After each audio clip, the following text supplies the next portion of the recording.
আসসালামু আলাইকুম প্রিয় বন্ধুরা, দেখেন এখানে কি একটা আজব একটি যন্ত্র। একটি মাঠে জমিনের ভিতরে চারদিকে ফসলের মাঠ। আর এখানে একটা যন্ত্র, কত সুন্দর একটা যন্ত্র দেখেন।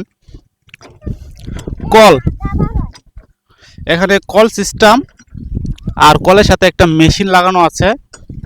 এটা দিয়ে নাকি ফসল যারা করে তারা এখানে পানি দেয়।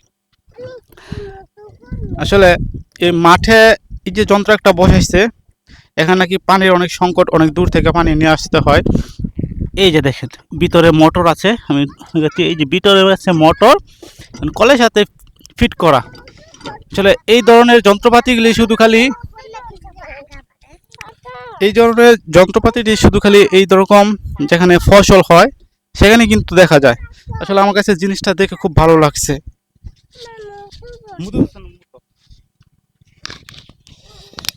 তাই ভাবতেছিলাম যে আসলে জিনিসটা খুব সুন্দর লাগতেছে, এটার সাথে বসলাম,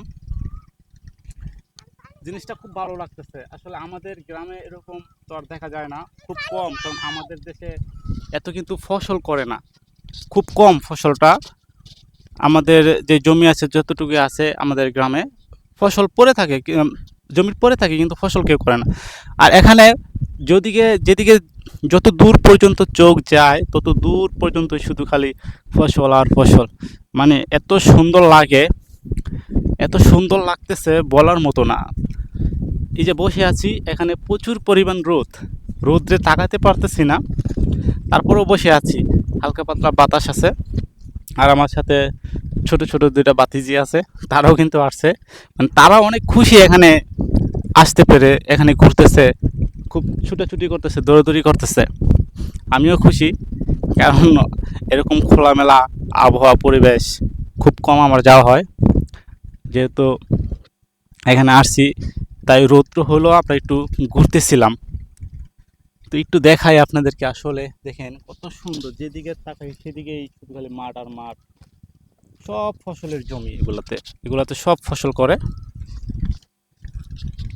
তো আমরা আসছি এখানে, যশোরে আসছি। মূলত উদ্দেশ্য হচ্ছে আমরা একটা গরু কিনবো, একটা বা দুইটা, আমাদের যেটা পছন্দ হয়। যদি যেমন ভালো দুধের গরু কেনার জন্য আমরা এখানে যশোর আসছি। তো দেখি ইনশাল্লাহ আমরা এখান থেকে গরু সংগ্রহ করতে পারি কিনা। আমরা ছোট্ট একটি খামার করতে যাচ্ছি, সবাই আমাদের জন্য দোয়া করবেন। আমাদের খামারে যাতে আমরা গরু উঠাতে পারি সুস্থ সফল, আল্লাহ পাক যেন আমাদেরকে ওই রকম একটা গরু সন্ধান মিলিয়ে দেয়। সবাই ভালো থাকবেন, সুস্থ থাকবেন। আসসালামু আলাইকুম।